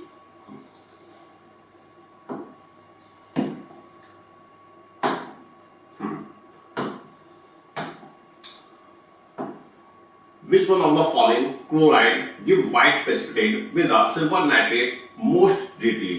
आइए तो बेटा होता क्या है कि जब आप एल्किल हैलाइड, आपने कोई एल्किल हैलाइड लिया या मान लो कि एल्किल क्लोराइड ले लिया और उसको आपने ट्रीट कराया सिल्वर नाइट्रेट के साथ, तो यहां होगा क्या कि जो Ag होगा इस सेल को लेके अलग हो जाएगा और जाके सॉल्यूशन में Ag सेल के फॉर्म में प्रेसिपिटेट हो जाता है जो कि व्हाइट कलर का प्रेसिपिटेशन देता है, ठीक है। अच्छा भाई जब यहां से सेल बाहर निकल जाएगा तो बेटा इस कार्बन पे आ जाएगा पॉजिटिव चार्ज आ जाएगा। अगर ये पॉजिटिव चार्ज डीलोकलाइज हो जाएगा तो हम कहेंगे कि यहाँ पे जो सॉल्यूशन में जो व्हाइट कलर प्रेसिपिटेट है वो मोस्ट इजीली होगा। तो यहाँ पे आपको देखना पड़ेगा कि बनने वाला कार्बोकैटायन रेजोनेंस के द्वारा स्टेबलाइज हो जाए। आइए पर यहाँ पे देखेंगे आप कि जब यहाँ से Cl- बाहर निकलेगा तो उसमें बेटा पॉजिटिव चार्ज आएगा जो कि रेजोनेंस के द्वारा स्टेबलाइज होगा। हाँ यहाँ पे AgCl प्रेसिपिटेट होगा और व्हाइट कलर का हमें सॉल्यूशन प्राप्त होगा। अब आप देखेंगे बट बेटा यहाँ पे आप देखेंगे फोर्थ वाला ऑप्शन है, यहाँ पे आपको दिया गया है जब यहाँ से Cl- बाहर निकलेगा तो ये बेटा बन जाएगा कार्बोकैटायन बन जाएगा। अच्छा भाई अब यहाँ पे कार्बोकैटायन बनेगा तो बेटा यहाँ पे झेल के रेजोनेंस होगा और जहां पे जितना ज्यादा रेजोनेंस होगा वहां पे प्रेसिपिटेशन उतना अच्छा होगा। तो आंसर क्या हो जाएगा, फोर्थ हो जाएगा। बनने वाला कार्बोकैटायन रेजोनेंस के द्वारा स्टेबलाइज होना चाहिए, तो आंसर क्या हो जाएगा, फोर्थ हो जाएगा इसका। आगे बढ़ते हैं क्वेश्चन नंबर 80 पे।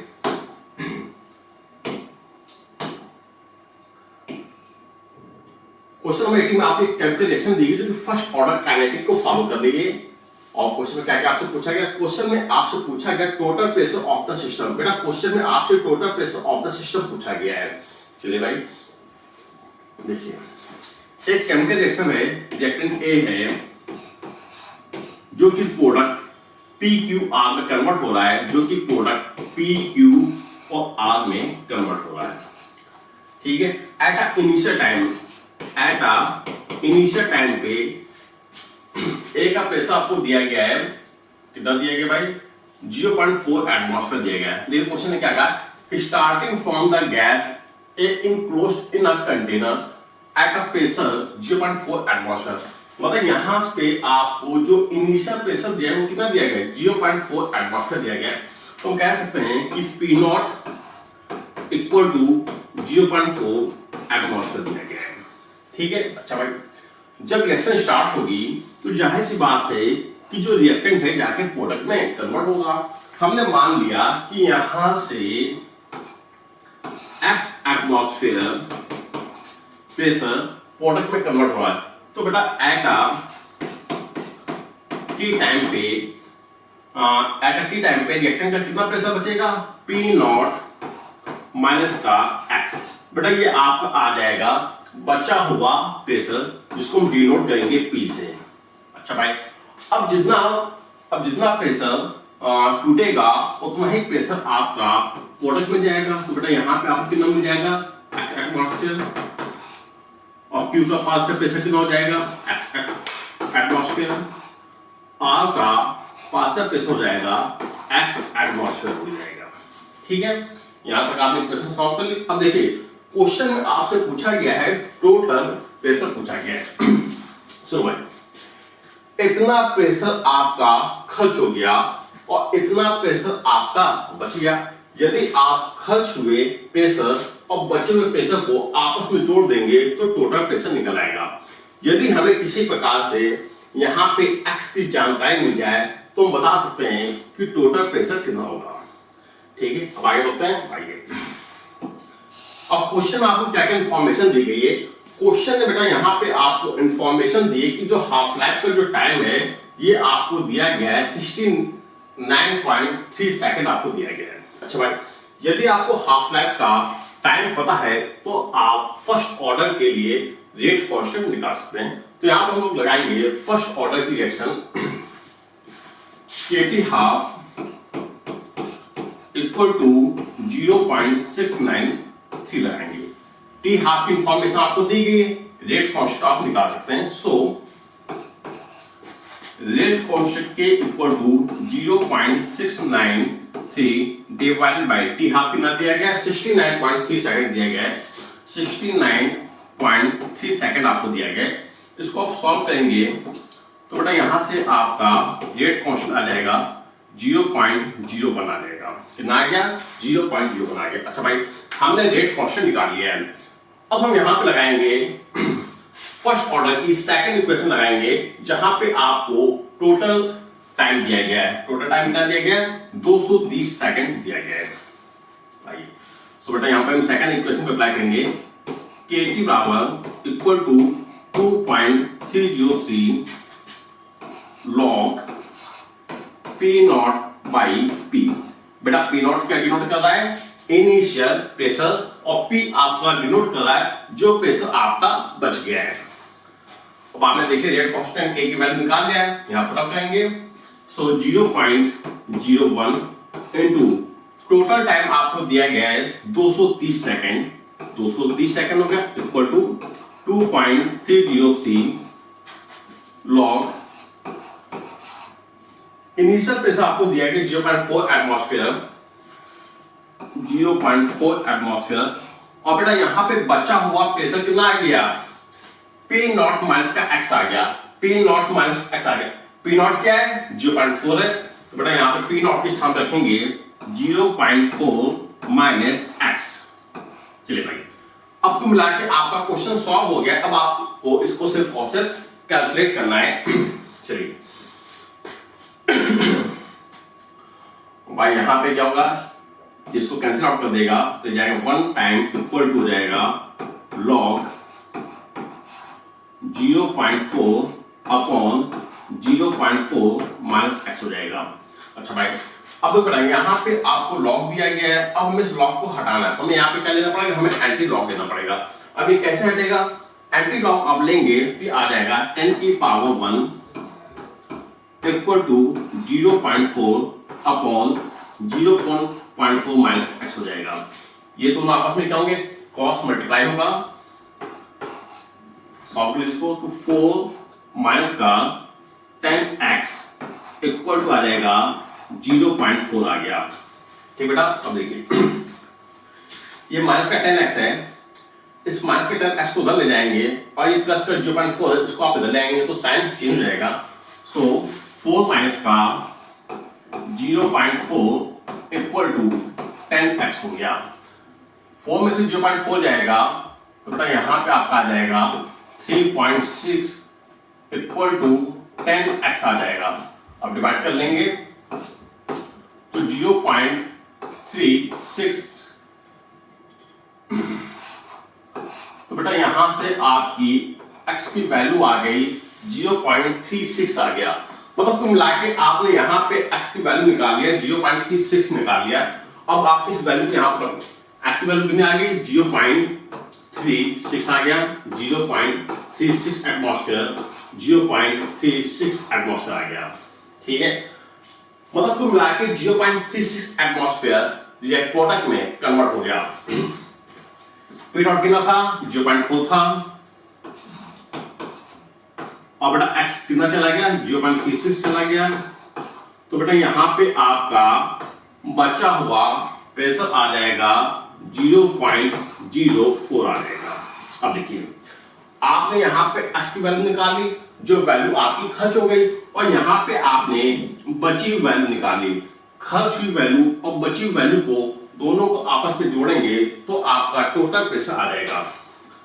तो बेटा इसको जब आप जोड़ेंगे, मैं यहाँ जोड़ दूं, 0.36 इंटू 3 हो गया, 0.04 हो गया, तो बेटा ये आएगा 1.12 एटमॉस्फेयर आ जाएगा। टोटल प्रेशर कितना आ जाएगा, 1.12 एटमॉस्फेयर आ जाएगा। आंसर जाएगा 4। ठीक है, आइए आगे बढ़ते हैं क्वेश्चन नंबर 81 पे।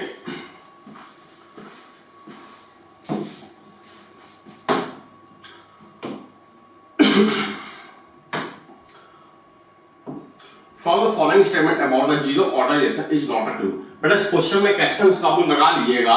इस क्वेश्चन में क्वेश्चन क्या है कि यहाँ पे जीरो ऑर्डर नहीं होगा, यहाँ पे आपको हो जाएगा सेकंड ऑर्डर हो जाएगा। Second order reaction is not, नहीं बेटा, इज अ ट्रू। क्वेश्चन में आपसे सेकंड ऑर्डर के ट्रू स्टेटमेंट पूछा गया है। आइए तो बेटा हमें यहाँ पे सेकंड ऑर्डर की हमें यूनिट निकालनी पड़ेगी। यूनिट कैसे निकालेंगे, rate constant k equal to concentration की power n divided by time in second. Concentration क्या होता है, मोल पर लीटर होगा, मोल per litre upon time in second रखेंगे। बेटा क्वेश्चन में आपसे कहा गया सेकंड ऑर्डर की पूछा गया, अगर सेकंड ऑर्डर की बात चल रही तो बेटा यहाँ पे n की वैल्यू क्या हो जाएगी, 2 हो जाएगी। तो nth माइनस का, सॉरी 1 माइनस का 2 हो जाएगा।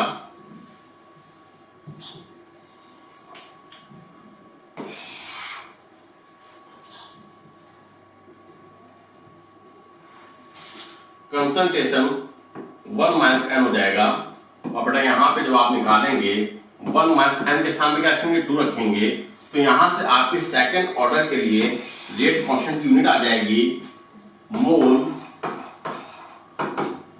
Inverse 1 litre second inverse. तो mole inverse litre second inverse answer पे मैच कर रहा है। Third answer is the right answer हो जाएगा। आइए भाई आगे बढ़ते हैं question number 82।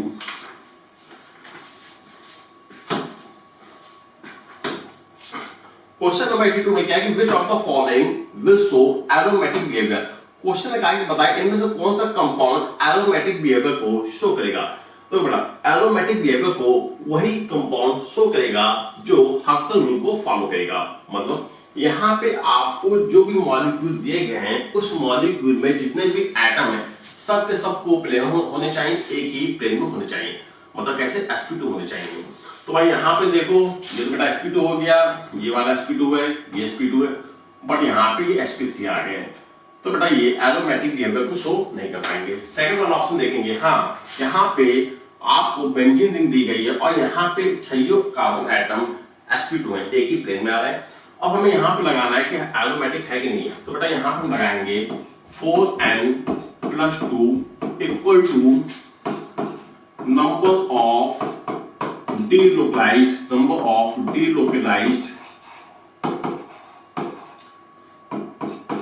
Pi electron, number of delocalized pi electron. अब आपको देखना कि यहाँ पे कितने पाई इलेक्ट्रॉन delocalize कर रहे हैं। देखो एक पाई बॉन्ड बनाने के लिए 2 इलेक्ट्रॉनों की नीड होती है। तो बेटा यहाँ पे 6 पाई इलेक्ट्रॉन delocalize करेंगे। सो 4n+2 इक्वल टू हो जाएंगे 6 हो जाएगा। अब प्लस का 2 है वहां पे जाएगा, साइन चेंज होगा, माइनस हो जाएगा 4n इक्वल टू 6 माइनस का 2, सो 4n इक्वल टू हो जाएगा 4। तो बेटा यहाँ पे n की वैल्यू कितनी आ जाएगी, 1 आ जाएगी। यदि n की वैल्यू 0, 1, 2, 3, 4 ये आती है तो कहते हैं कि एरोमेटिक बिहेवियर शो करेगा। तो आंसर क्या हो जाएगा, सेकंड हो जाएगा। आगे बढ़ते हैं क्वेश्चन नंबर नेक्स्ट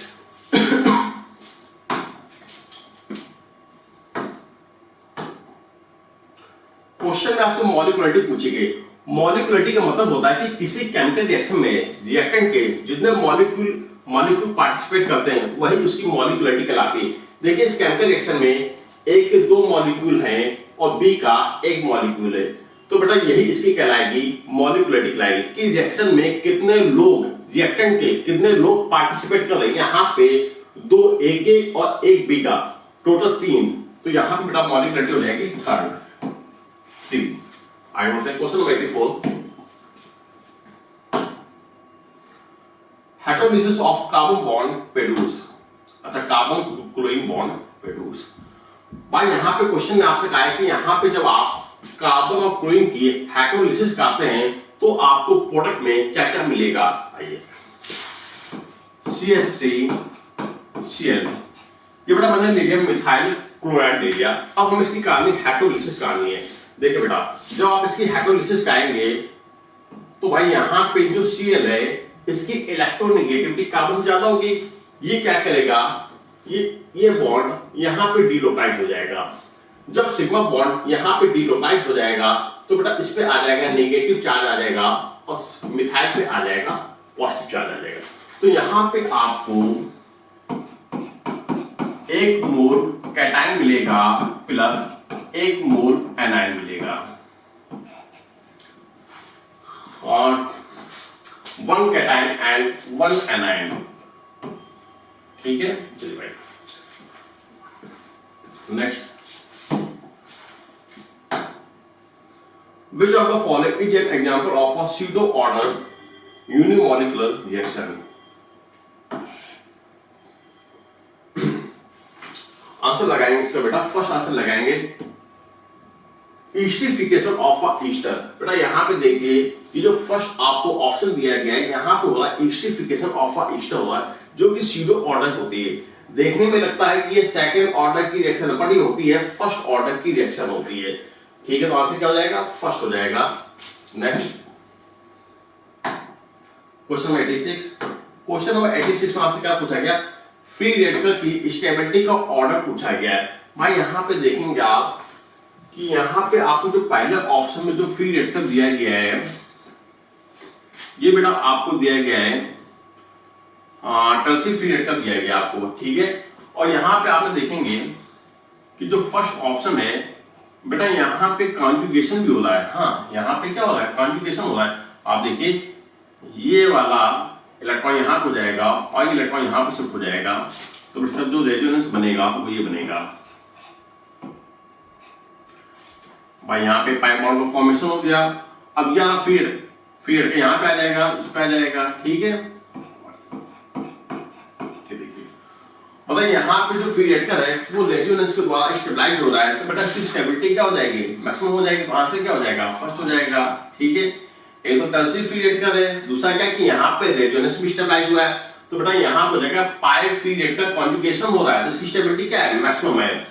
बाकी इसमें आप देखेंगे, हाँ बाकी यहाँ पे देखेंगे आप, भाई आपको एलाइनिक फ्री रेडिकल दिया गया है, ये यहाँ पे शिफ्ट हो जाएगा और ये वाला यहाँ चला जाएगा, इस पे आ जाएगा, फ्री रेडिकल आ जाएगा। ठीक है, वो बार में देखिए भाई यहाँ पे कॉन्जुगेशन होगा नहीं, तो बेटा आंसर क्या हो जाएगा, आपका फर्स्ट आंसर हो जाएगा। ठीक है, हालांकि देखा जाए कि थर्ड वाले ऑप्शन में भी कॉन्जुगेशन हो रहा है, बट थर्ड वाले ऑप्शन में यहाँ पे जो आपको जो फ्री रेडिकल दिया गया है वो कैसा, वो प्राइमरी फ्री रेडिकल, और यहाँ पे आपको टर्शियरी फ्री रेडिकल दिया गया है। टर्शियरी फ्री रेडिकल जब मोर स्टेबल देना प्राइमरी फ्री रेडिकल, तो आंसर क्या हो जाएगा, फर्स्ट हो जाएगा। कॉन्जुगेशन फर्स्ट और थर्ड दोनों में हो रहा है, बट फर्स्ट में क्या टर्शियरी फ्री रेडिकल है और थर्ड में क्या है प्राइमरी फ्री रेडिकल है, तो फर्स्ट वाला क्या होगा, ज्यादा स्टेबल होगा। Next, which of the following species is a paramagnetic in nature? भाई जिसके पास नंबर ऑफ अनपेयर्ड इलेक्ट्रॉन होंगे वही क्या होगा, वही कहलाएगा पैरामैग्नेटिक। भाई पैरामैग्नेटिक का मतलब क्या होता है, जिसके पास नंबर ऑफ अनपेयर्ड इलेक्ट्रॉन हो। तो यहाँ पे देखिए फ्री रेडिकल है, बेटा फ्री रेडिकल का मतलब ये होता है कि इसके पास एक अनपेयर्ड इलेक्ट्रॉन हो, और जिसके पास नंबर ऑफ अनपेयर्ड इलेक्ट्रॉन होंगे वो पैरामैग्नेटिक नेचर को शो करेंगे। आंसर क्या हो जाएगा, फर्स्ट हो जाएगा। नेक्स्ट,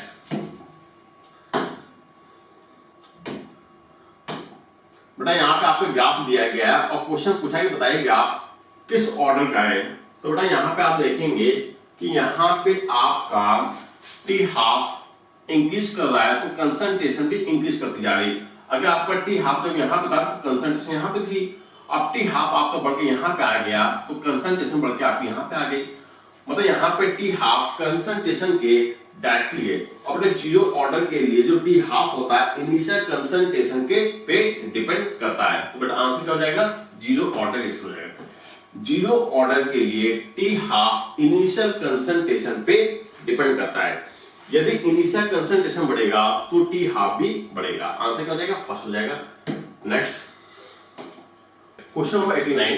क्वेश्चन नंबर 89 में आपसे पूछा गया which of the following is a most stable carbocation. हमें यहाँ पे मोस्ट स्टेबल कार्बोकैटायन बताना है। तो बेटा जायज बात की दूसरे दिख रहा है कि यहाँ पे आपका फर्स्ट आंसर होगा, क्योंकि यहाँ पे आपको दिया गया है ट्रोपाइलियम कैटायन दिया गया। जो ट्रोपाइलियम कैटायन होता है जब मोर स्टेबल होता है ड्यू टू एरोमेटिक स्टेबलाइज। ये कैसा होगा, एरोमेटिक स्टेबलाइज है, इसलिए इसकी स्टेबिलिटी क्या होगी, मैक्सिमम हो जाएगी। तो आंसर हो जाएगा फर्स्ट हो जाएगा। Question number 92।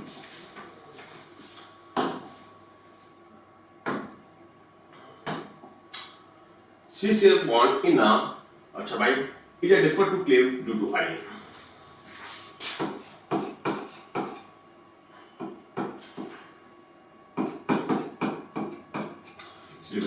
तो बेटा यहाँ पे कार्बन टू क्लोरीन बॉन्ड को तोड़ना डिफिकल्ट है, ऐसा क्यों होता है भाई? यहाँ पे कार्बन टू क्लोरीन बॉन्ड को तोड़ना अलग ऐसा क्यों हो रहा है? क्योंकि यहाँ पे देखिए, यहाँ पे जो आपको जो Cl एटम है ये रेजोनेंस के द्वारा स्टेबलाइज हो रहा है भाई। यहाँ पे देखिए पहले दूसरे के बीच में सिंगल बॉन्ड और दूसरे तीसरे के बीच में डबल बॉन्ड। बेटा इस सेल के पास क्या होंगे, लोन पेयर होंगे। अब ये लोन पेयर यहाँ पे डिलोकाइज हो जाएगा तो सिंगल हो जाएगा, डबल हो जाएगा, और बेटा ये हो जाएगा, इस डबल से हो जाएगा सिंगल हो जाएगा। मतलब यहाँ पे जो Cl एटम है इस मॉलिक्यूल में रेजोनेंस के द्वारा स्टेबलाइज हो रहा है। यही रीजन है कि यहाँ से Cl को अलग करना आसान नहीं होगा। तो आंसर क्या हो जाएगा, ड्यू टू रेजोनेंस। रेजोनेंस होने का हम इसकी हाइड्रोलिसिस नहीं कर सकते हैं। Next question number 91।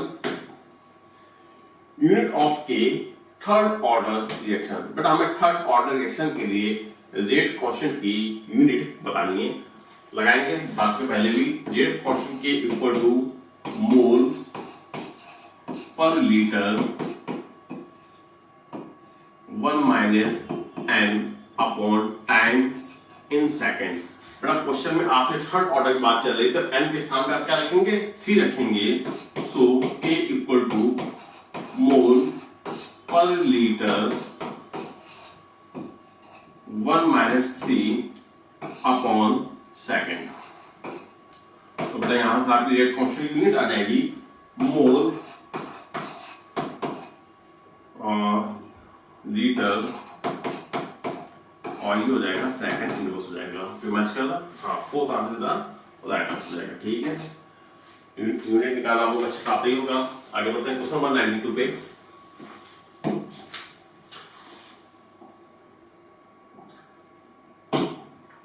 Question number 92 क्या है कि यहाँ पे आपको केमिकल रिएक्शन दी गई और क्वेश्चन में आपसे पूछा गया है कि बताइए ये किस ऑर्डर की रिएक्शन है, यूनिमॉलिक्यूलर, बायोमॉलिक्यूलर, फर्स्ट ऑर्डर की सेकंड ऑर्डर। बात देखिए यहाँ पे क्वेश्चन में आपको दिया गया कि rate of the reaction is a directly proportional to the initial concentration of HI। तो बेटा इसका आप रेट लाकर एक्सप्रेशन लिखेंगे R equal to K HI की पावर n। ठीक है, जो n होता है ये आपको बताता है ऑर्डर ऑफ अ रिएक्शन बताता है। और यहाँ पे देखिए HI की पावर में क्या है, 2 है। मतलब ये आपको क्या डिनोट कर रहा है, ये आपको डिनोट कर रहा है n की वैल्यू। n क्या होता है, n होता है ऑर्डर ऑफ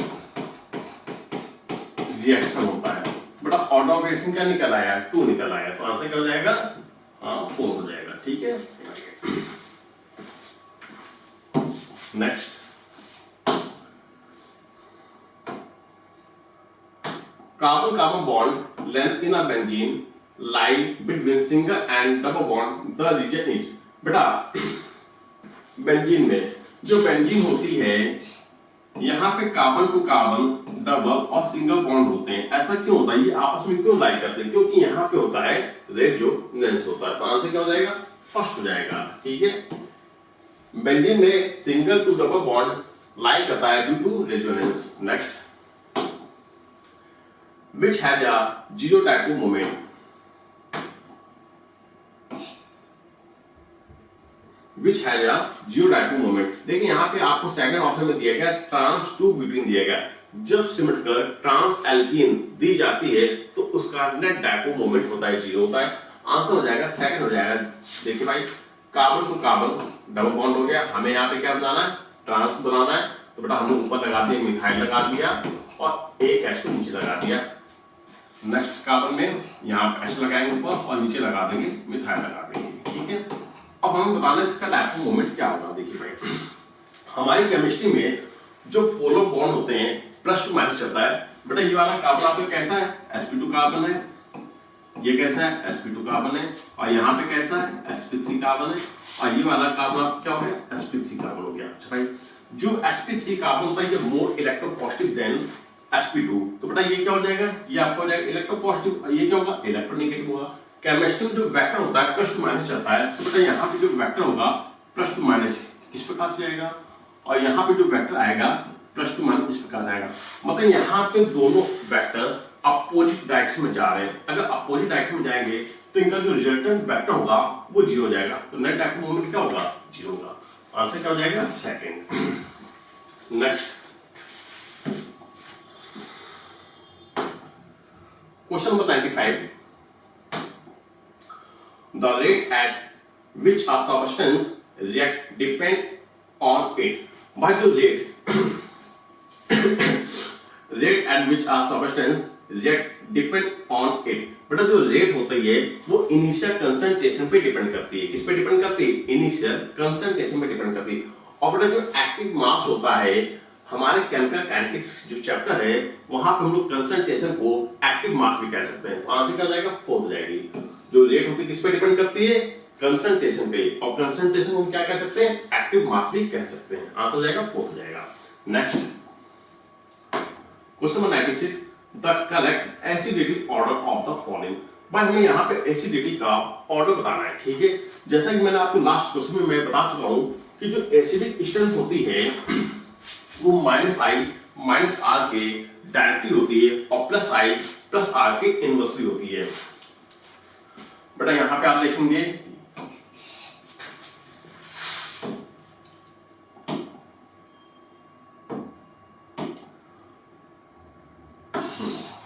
भाई, यहां पे आपको दिया गया है, ये आपको कार्बोक्सिलिक एसिड दिया गया है और यहां पे आपको फिनॉल दिया गया है। ठीक है, मैं आपको कार्बोक्सिलिक एसिड में पहले बता चुका हूं कि जब यहां से एक H+ आयन निकलता है बना लेता है कार्बोक्सिलेट बना लेता है, और यहां पे दो रेजोनेटिक स्ट्रक्चर इक्विवेलेंट होते हैं जिसके कारण इसकी स्टेबिलिटी बहुत ज्यादा बढ़ जाती है।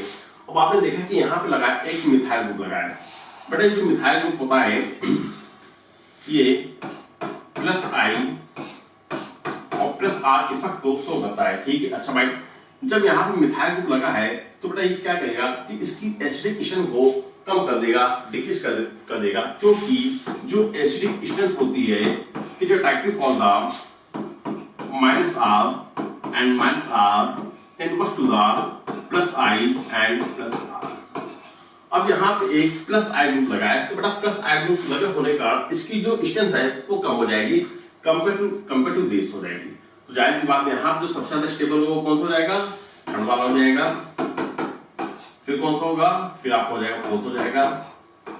अब बात करते हैं इन दोनों बात कर लेते हैं। देखिए भाई, यहाँ पे तो कोई भी आपका सब्स्टिट्यूएंट नहीं लगा है, बट यहाँ पे लगा है Cl लगा है। जो बेटा Cl होता है ये -I इफेक्ट को शो करता है, और यदि किसी एसिड में, यदि किसी एसिड मॉलिक्यूल में -I इफेक्ट लगा है तो उसकी स्टेबिलिटी को बढ़ा देगा, उसकी स्ट्रेंथ को बढ़ा देगा। तो इन दोनों में से सेकंड वाला ज्यादा स्टेबल होगा कंपेयर टू फर्स्ट, तो ऑर्डर हो जाएगा सेकंड देन फर्स्ट। ये आपका निकल आएगा ऑर्डर एसिडिक स्ट्रेंथ निकल आएगा। ठीक है, कोई आंसर मैच करता है, सबसे ज्यादा थर्ड, फोर्थ, सेकंड और first. First is the right answer हो जाएगा। ठीक है, चलिए भाई आगे बढ़ते हैं नेक्स्ट क्वेश्चन नंबर 97 पे।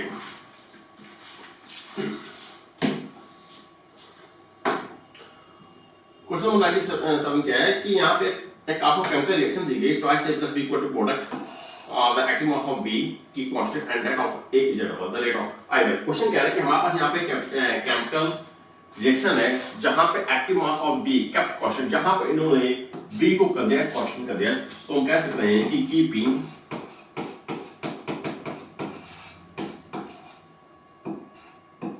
B constant. और बेटा यहाँ पे हमें A के रिस्पेक्ट में रेट ऑफ रिएक्शन बतानी है। So R equal to K concentration की power N, R equal to K concentration क्या है, हम A को लेके चल रहे हैं, ठीक, किसको लेके चल रहे हैं, A को लेके चल रहे हैं। तो बेटा यहाँ पे A की जो कंसंट्रेशन है वो कर दी गई, जस्ट डबल कर देगी, तो बता इसकी रेट क्या होगी। बेटा इसको हमने कर दिया डबल कर दिया 2 इंटू A की पावर N। हमें यहाँ पे रेट बतानी, हमने मान लिया कि यहाँ पे इसकी जो रेट है, जब आप कंसंट्रेशन को बढ़ाएंगे तो इसकी रेट क्या हो जाएगी, वो भी बढ़ जाएगी। तो हमने मान लिया कि यहाँ पे इसकी जो रेट है वो स्मॉल r हो गई। So small r equal to 2 की पावर n। बेटा यहाँ पे देखो एक का बैलेंसिंग कोएफिशिएंट कितना दिया है, 2 दिया गया है, तो बेटा यहाँ पे n के स्थान पे क्या लिखोगे, आप 2 लिखोगे, 2 इंटू k A की पावर 2, ये आपस में कैंसिल आउट हो गए। तो बेटा यहाँ से आपकी जो रेट ऑफ निकल आएगी, रिएक्शन 4 टाइम्स निकल आएगी, ठीक है। तो A की जब आपने कंसंट्रेशन को जस्ट डबल किया तो वहां पर रेट कितनी बढ़ गई, 4 टाइम्स बढ़ जाएगी। तो आंसर हो जाएगा इंक्रीज 4 टाइम्स हो जाएगा। राइट, नेक्स्ट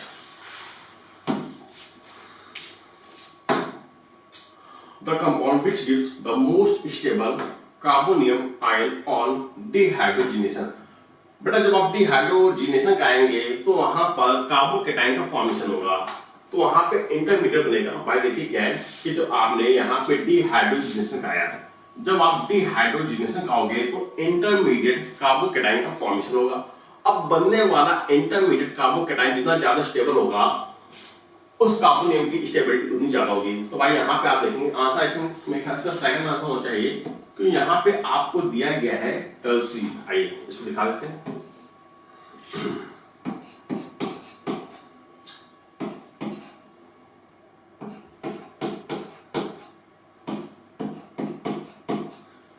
बेटा यहाँ पे टर्सी कार्बोकेटाइन का फॉर्मेशन होगा और टर्सी कार्बोकेटाइन से मोर स्टेबल हो जाएगा। आंसर क्या हो जाएगा, सेकंड हो जाएगा। आगे नेक्स्ट,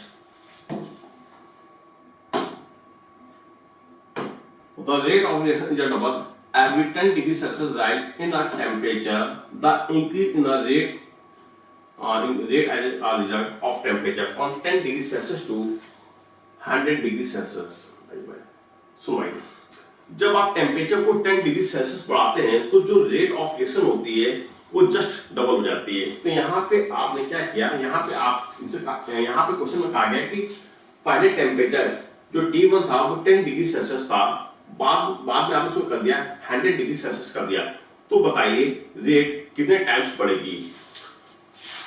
बेटा R2 इक्वल टू 2 की power delta T by 10 into R1। So R2 is equal to 2 की पावर, भाई यहाँ पे टेम्परेचर का डिफरेंस कितना आ गया, 90 का आ गया, 90 डिवाइडेड बाई 10 इंटू R1 हो जाएगा। सो R2 इक्वल टू 2 की पावर 9 इंटू R1। बेटा यहाँ पे जो आपका 2 की पावर 9 लेंगे तो यहाँ पे आएगा आपको 512। बेटा यहाँ पे आपकी जो फाइनल रेट आएगी R2, जो फाइनल रेट आएगी वो हो जाएगी 512 हो जाएगी। आंसर क्या हो जाएगा, सेकंड। नेक्स्ट,